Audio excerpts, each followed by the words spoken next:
You're listening to Red Pill 78. I am the corruption detector, and this is your Red Pill news. First of all, in a excellent catch from my friend Methods on Twitter, this is a video of Debbie Wasserman Schultz, Wendy Wasserman Schultz, being shown something on an iPad, and she has a very interesting reaction. So let's go ahead and take a look and see what we think. All right, so she's sitting down. Her associate there shows her something on the iPad, and she kind of has this this look of maybe shock or disgust. Kind of sits back in her chair and then leans over, and she's going to tell her friend probably in front of her what it was. Well, we don't know what that was right now, but Method says that her reaction is far from comfy. If anybody has any ideas, I'd love to hear about it in the comments below. Now, I believe that everyone should probably know about this story. I reported on it a couple of times. John of Not God, and then Sabrina Bittencourt, the young lady who came forward and is responsible for his arrest. Well, it was reported that she had committed suicide. Well, people were obviously very upset about that. This is Lex Costa from Twitter. I don't know her. I was just shown this tweet. But apparently there's a twist. According to her oldest son, Bittencourt died in London. However, the Brazilian embassy in Lebanon says no deaths of Brazilians have been reported in Lebanon since February 2nd. Well, it's even more than that. Sabrina Bittencourt has actually come forward with a video on YouTube. I saw this on Jamie Deluxe's channel. She's not even passed away. She did not die. It was actually a woman that was part of the group of people who were abused by John of Not God that had actually killed herself. So it's a very convoluted situation at the moment. I don't know exactly what's going on. All I can tell you is that Sabrina Bittencourt is not dead.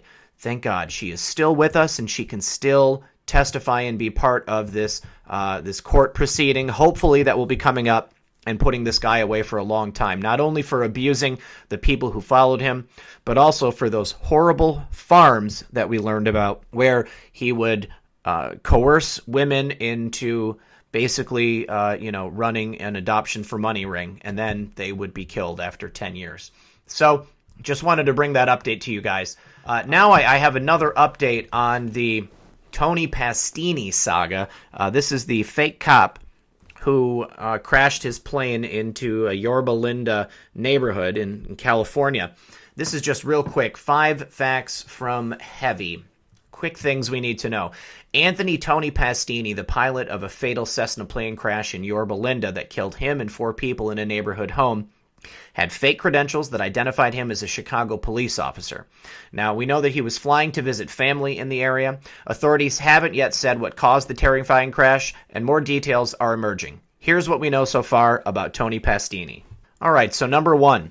Pastini was originally identified as a retired Chicago police officer, but as we learned, those credentials were not authentic. So in the tweet from Richard Ray, the pilot in the California plane crash over the weekend was ID'd today as Antonio Pastini, a.k.a. Jordan Isaacson. That was his real name. Some outlets have reported he was a retired CPD officer.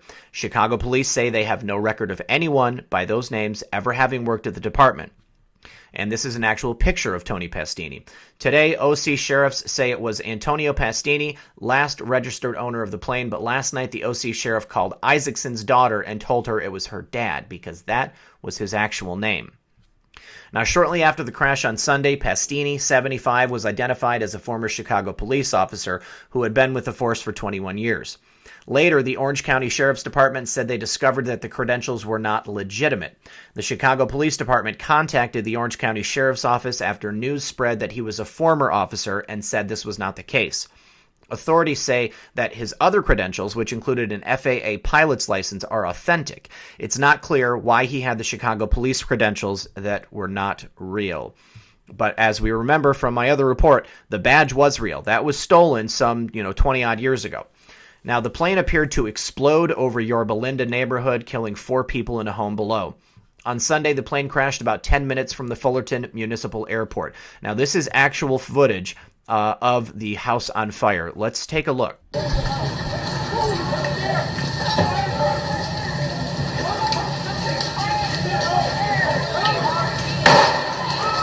away!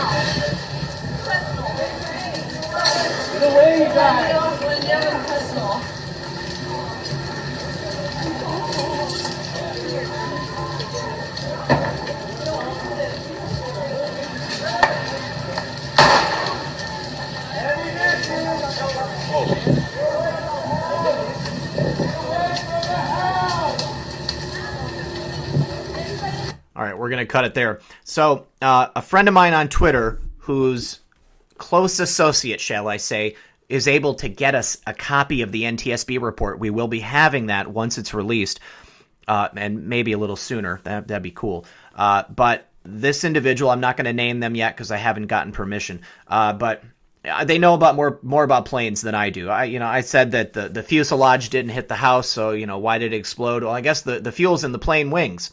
So we saw a gentleman in the neighborhood, the neighbor there. He was spraying down one of the wings with a fire hose. If everything was ripped off the plane, I still have to ask, what caused that explosion? Perhaps if it exploded in midair and then it hit the house and there was a gas main that it would have hit. I mean, that fire was intense, and apparently that just happened all at once.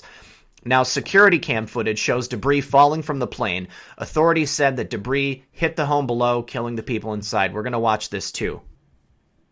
It's pretty quick.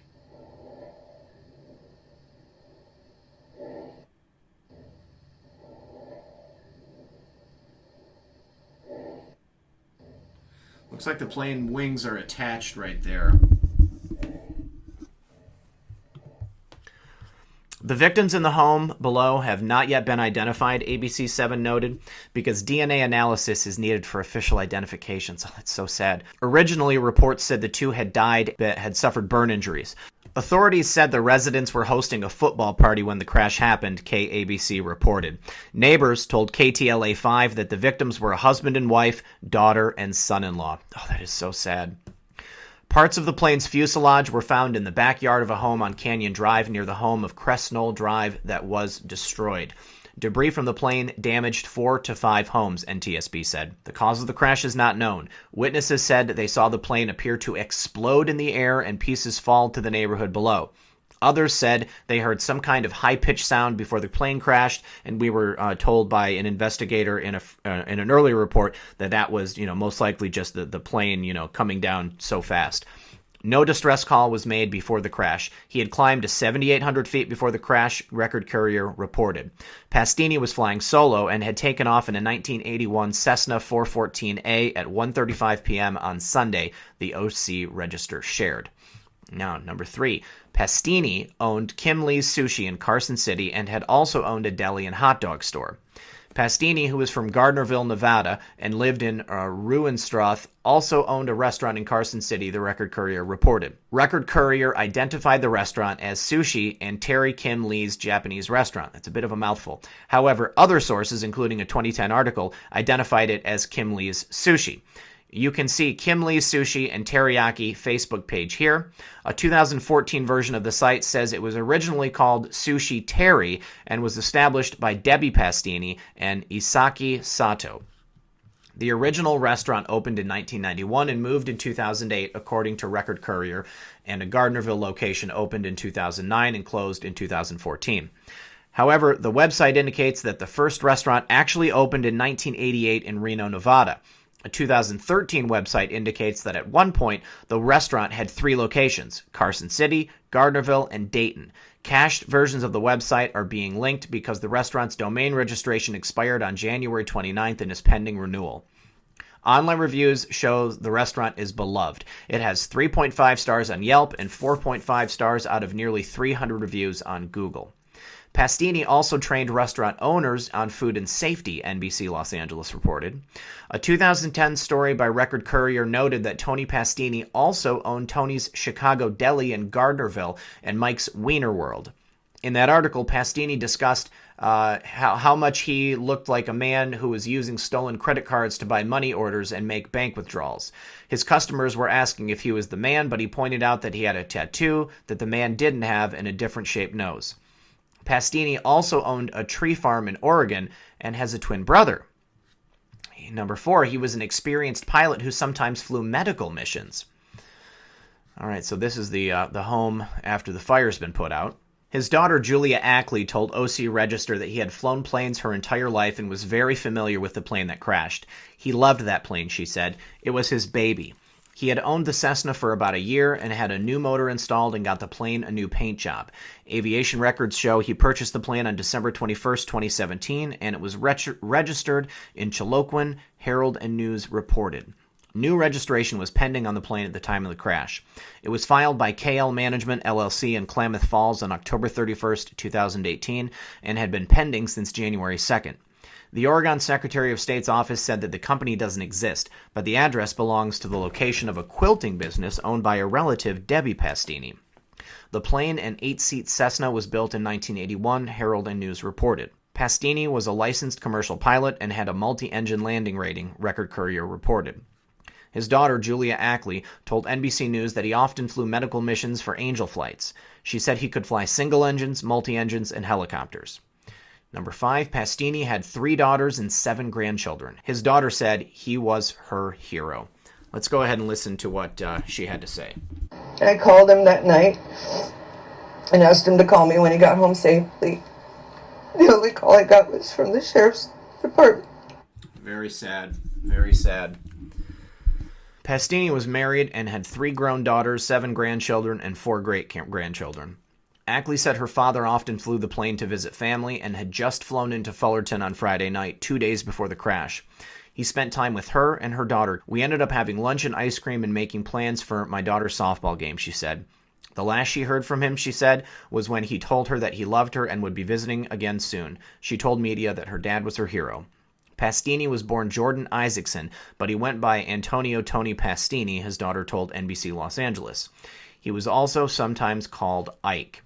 Now, no word on who Jordan Isaacson is. I haven't been able to find anything specifically about him, knowing that he's Jordan Isaacson. So if anybody has access to any background search service or anything like that and wants to help me get information about Jordan Isaacson, that would be awesome. Now, here in a report from CBS, witnesses describe people yelling for their lives after plane crash in California neighborhood. Security cameras captured the final moments a twin-engine plane appears to break apart in midair, raining debris on a Yorba Linda neighborhood and setting a house on fire Sunday. Neighbors had to run from the flames. I heard glass breaking, people yelling for their lives, screaming, "God help me," said witness Trist official. The pilot, retired police officer, and we know that's not true, Antonio Paine, and 4 people inside the home were killed. Witnesses said at least 1 woman made it out alive. She passed out, and then she woke up, and then she started yelling for her family, one neighbor said. According to the NTSB, the Cessna 414A took off from the Fullerton Municipal Airport around 1:35 and climbed to about 7,800 feet. About 10 miles into the flight, it began descending rapidly. The main cabin and an engine wound up in a backyard, and plane parts were scattered for several blocks. Nancy Mell and her husband barely escaped the flying debris. Shot through this window and went through that wall, went through 2 drywalls, hit a 3rd drywall, and bounced back into the bathroom, she said. It's a big area, so it will take time to recover all those parts, said NTSB investigator Maya Smith. Investigators are now recovering pieces of the plane and taking them to a secure location in Arizona where they will be further examined. They're also combing through maintenance records to see what could have caused this crash. So, eagerly anticipating any additional news on this. Seems very strange that the plane just started dropping if it was in good condition. I don't know anything about flying. I don't know what that requires. I obviously some level of skill. But it sounds like this guy, Tony Paine or Jordan Isaacson, whatever his name was, seems like he had the skill to do this. We are going to keep following up on this until we get some more information. And in a tip from, again, my friend Methods on Twitter, I thought it was interesting that the Dems, where were they when they were on vacation? They were in Puerto Rico. Well, the FBI just raided a Puerto Rican bank amid Venezuelan sanction probe. FBI agents raided a bank in Puerto Rico Wednesday amid allegations over violations of U.S. sanctions imposed on those who do business with Venezuela's government. FBI spokesperson Luis Rivera Santana told the Associated Press that agents had a search warrant to identify funds that might be linked to entities or individuals on the sanctions list. He said federal officials suspect someone might have used the bank to launder money from a person or entity on that list. No one has been arrested as part of the investigation against the bank, BSJI, which is located in the capital of San Juan. It lists contact numbers for the U.S. and Venezuela and states that it offers financial services to international customers. Rivera Santana said it's the first operation of its kind in the U.S. territory. The investigation began at a local level after the Office of the Commissioner of Financial Institutions of Puerto Rico found alleged evidence now being investigated at a federal level, said Douglas Leff, FBI special agent in charge of the San Juan Division. He told reporters that the operation took several hours as agents collected paper and digital documents. The United States is waging a war against money laundering, he said. Puerto Rico and the U.S. Virgin Islands are battlefields in this war. Hector Vazquez Muniz, chief financial officer of Banco San Juan Internacional, said in a statement sent to the AP that the bank has taken all appropriate measures to comply with the U.S. sanctions and that he is unaware of any transactions that could violate those. He rejected the allegations and said that they have been cooperating with the FBI investigation. We can assure you, once the FBI revises all those documents and those that we can provide, this regrettable situation will be clarified, Vasquez said. So what we're thinking, obviously, is do the Democrats have illegal business they're doing in Puerto Rico with Venezuela? And did they know that something was going to go down with Maduro? So they went down to Puerto Rico while they had time. They tried to get their finances in order, make sure their money was safe, and then get some sun and, maybe get some of the local sites, that guy from New Jersey, he's, big on the girls. Did they go down there in order to make sure that their personal money laundering operations were intact? And did this raid perhaps jeopardize that? Well, hopefully. And speaking of the craziness of Alexandria Ocasio-Cortez's Green New Deal, proponents of her Green New Deal struggle to explain the phase-out of the combustion engine. She's got evil eyes. The Green New Deal, championed by Democratic New York Rep. AOC, officially rolled out Thursday afternoon, but some proponents of the bill appeared unable to explain how commercial and private air travel will survive should the legislation ever become successful. Ocasio-Cortez's Green New Deal calls to totally overhaul transportation by massively expanding electric vehicle manufacturing, build charging stations everywhere, build out high-speed rail at a scale where air travel stops becoming necessary, create affordable public transit available to all, with goal to replace every combustion engine vehicle. The Daily Caller spoke with Democratic Massachusetts Senator Ed Markey, a major supporter of the package, about the lack of the combustion engine in the future, as well as how the airline industry would be affected by the plan. The legislation calls for the elevation of all technologies which are technologically feasible. For example, the airline industry has already cut their greenhouse gases by 80%, Markey said. They're investing in new technologies. So in that one instance, it would call for them to do what is technologically feasible, as we're moving forward. When asked what exactly he meant by technologically feasible, he replied, "That's to be determined over the next 10 years. That's what the legislation calls for." Markey later added, "It doesn't actually have a specific technology that it talks about."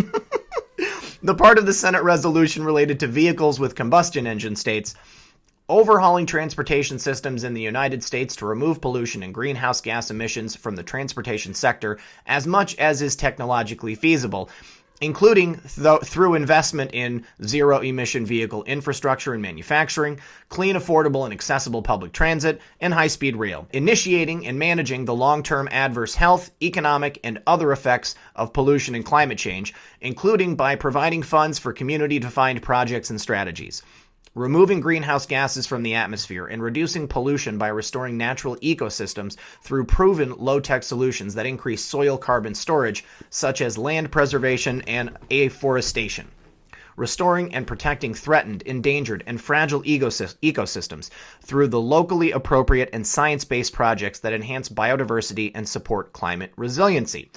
Well, God, that sounds great. That's a lot of lofty goals. Those are, noble ideals to strive for. But they're telling us that we have to do these things without even defining what any of them are or saying what these things would be. So placing it directly into the hands of just local people, that means that this is going to be a grant grab for all of these different places. These local communities are going to say this, and this, and nobody's going to be on the same page. It is totally infeasible. There's no way that this is going to happen. Democratic Arizona Rep. Raul Gravalia mocked critics of the Green New Deal, who said the airline industry would be negatively affected, saying jokingly, "I have heard that at the hearing that, the planes will fall from the sky and our cars will stop." When pressed further about the package's phase-out plan of any vehicle with a combustion engine, Gravalia responded, Grijalva responded, "I didn't say get rid of airplanes. Let's just say it's an ambitious plan. The Green New Deal also includes economic security for all who are unable or unwilling to work." When asked about this measure, Grijalva responded, "I support the fact that some communities are going to be impacted and will be impacted more severely by climate change, and that there has to be supplemental income to support them. And that is based on both location and income. And that's my priority. The other stuff is not a priority to me." Oh my God, what a mess. What a mess. And this doesn't even get into the rest of the crazy stuff that's in there. We're going to probably pick this apart over the next couple days, maybe on the live stream tomorrow. Oh, don't forget, everyone, tomorrow is Friday, and my friend Harry Hubbard from the Illinois Caves is going to be on for the first half hour. We're going to talk about some really cool stuff, some archaeological sites in southern Illinois, as well as the news. Next, this is some pretty interesting news from The Hill. This is by John Solomon, one of our favorite authors.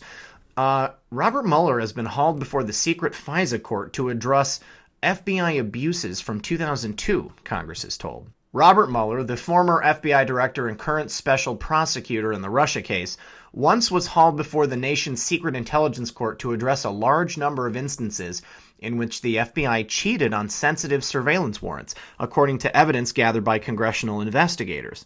For most of the past 16 years, Mueller's closed-door encounter escaped public notice because of the secrecy of the Foreign Intelligence Surveillance Court. But thanks to recent testimony from a former FBI lawyer, we now have a rare window into documented abuses of Foreign Intelligence Surveillance Act warrants and how the courts handled the matter.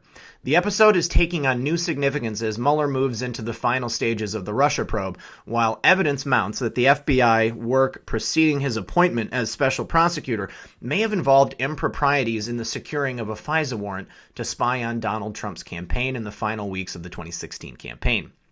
The sin that plagued the FBI 2 decades ago, and now lingers over the Russia case, involves the omission of material facts by agents applying for FISA warrants in sensitive counterterrorism and counterintelligence cases. Such omissions are a serious matter of the FISC because it is the one court in America where the accused gets no representation or chance to defend himself. And that means the FBI is obligated to disclose evidence of both guilt and innocence about the target of a FISA warrant. Tricia Anderson, who recently stepped down as the FBI's principal deputy general counsel, told House investigators late last year in an interview that early in Mueller's FBI tenure nearly 2 decades ago, the FISC summoned the new director to appear before the judges to address concerns about extensive cheating on FISA warrants. It preceded my time with the FBI, but as I understood it, there was a pattern of some incidents of omission that were of concern to the FISA court that resulted in former Director Mueller actually appearing before the FISA court, Anderson told Congress. Peter Carr, a spokesman for Mueller at the special counselor's office, declined comment on Anderson's testimony.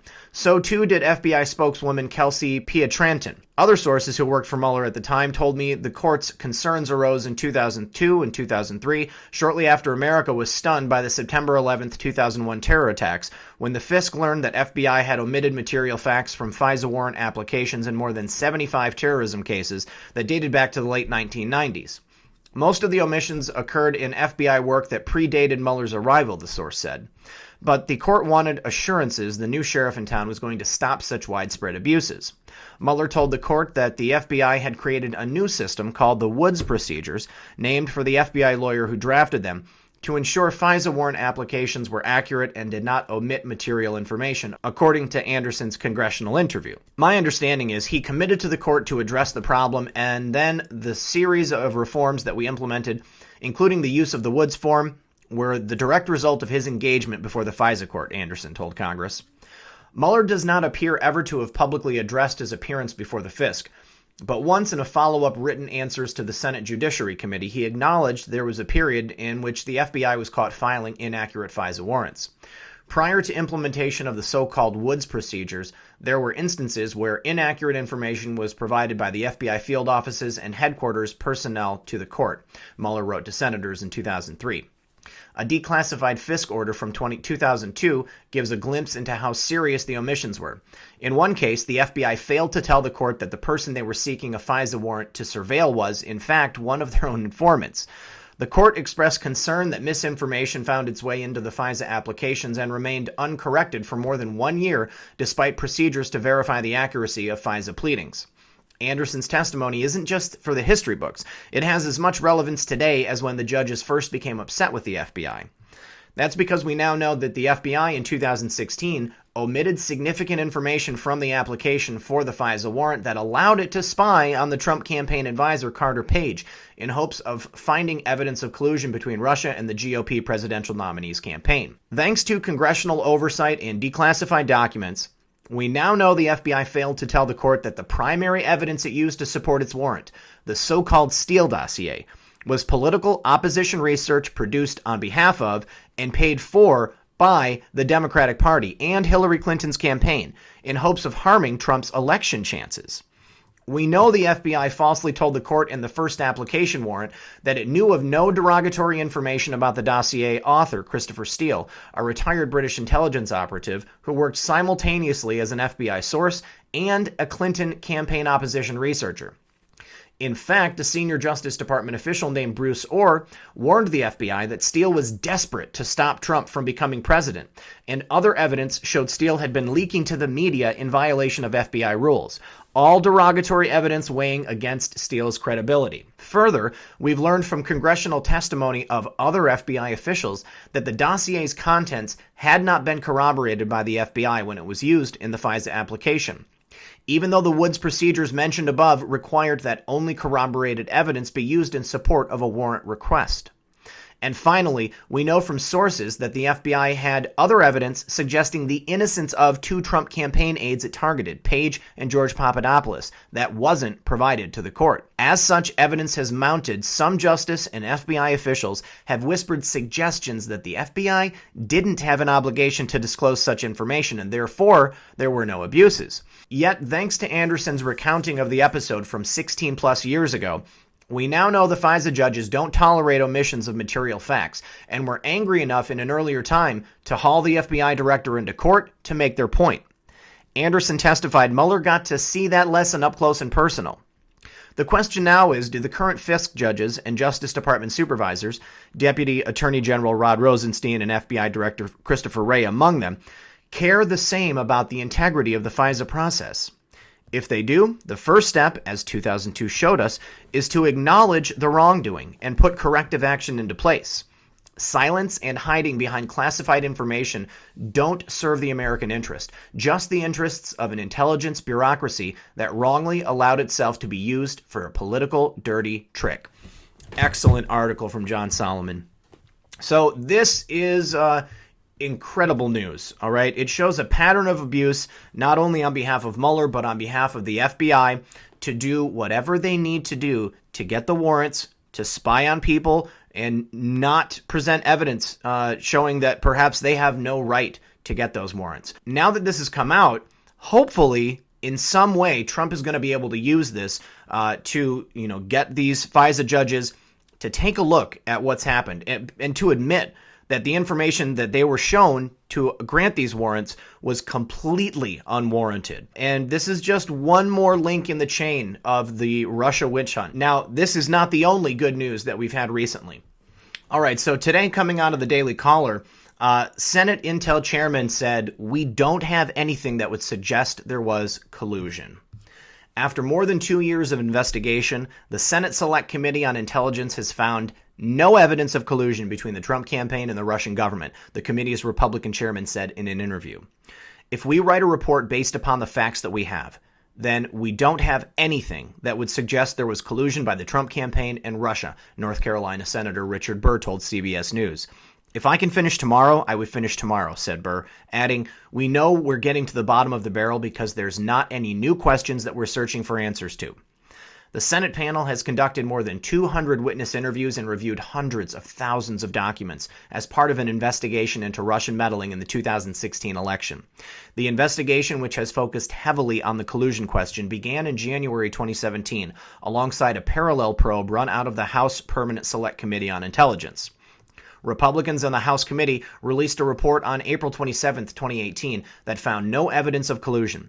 But that report was dismissed by Democrats, who have accused California Rep. Devin Nunes, the top Republican of the House panel, of failing to conduct a full investigation of Russian meddling into the 2016 election. Burr has not been marred by the same sniping from Democrats. He and Democratic Virginia Senator Mark Warner, the vice chairman of the committee, have largely operated in sync during the Senate probe.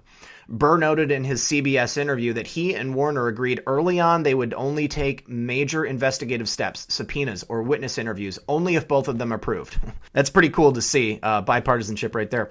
But unlike Burr, Warner has been a prominent presence in the media, appearing frequently for cable TV interviews to discuss Russia and the Trump campaign. Burr has said in the past that he has not seen evidence of collusion involving the Trump campaign. In September, he told Fox News that the committee had not seen hard evidence of collusion, but his remarks to CBS are his strongest comments to date on the topic. They also indicate that the committee has not received any new evidence in recent months that would undercut the assessment.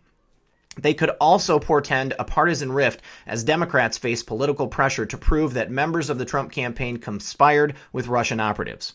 Warner has not said that he has seen evidence of collusion, but he has touted various developments in the Russia probe as evidence of possible conspiracy with Russia. Burr's remarks come just as the House Intelligence Panel is re-upping its own Russia investigation. California Rep. Adam Schiff, the Democratic chairman of the committee, said Wednesday that the panel will begin exploring 5 areas of inquiry, including whether Trump associates colluded and whether foreign actors have leverage over President Donald Trump or his associates. And I think we all know exactly what little Adam Schiff is going to find in that investigation. There's nothing. There's absolutely nothing for him to find, and they are just trying to prime the well at this point. They're just hoping they're going to hit pay dirt, but there is absolutely nothing there. They know that as long as they drag this out, President Trump is following the letter of the law. He is allowing these things to happen, and they're just going to keep doing it as long as they are allowed to keep doing it. President Trump said today that this should never happen again. Let's go ahead and take a look at that tweet. So President Trump said, "So now Congressman Adam Schiff announces, after having found zero Russian collusion, that he is going to be looking at every aspect of my life, both financial and personal, even though there is no reason to be doing so. Never happened before. Unlimited presidential harassment. The Dems and their committees are going nuts. The Republicans never did this to President Obama. There would be no time left to run the government.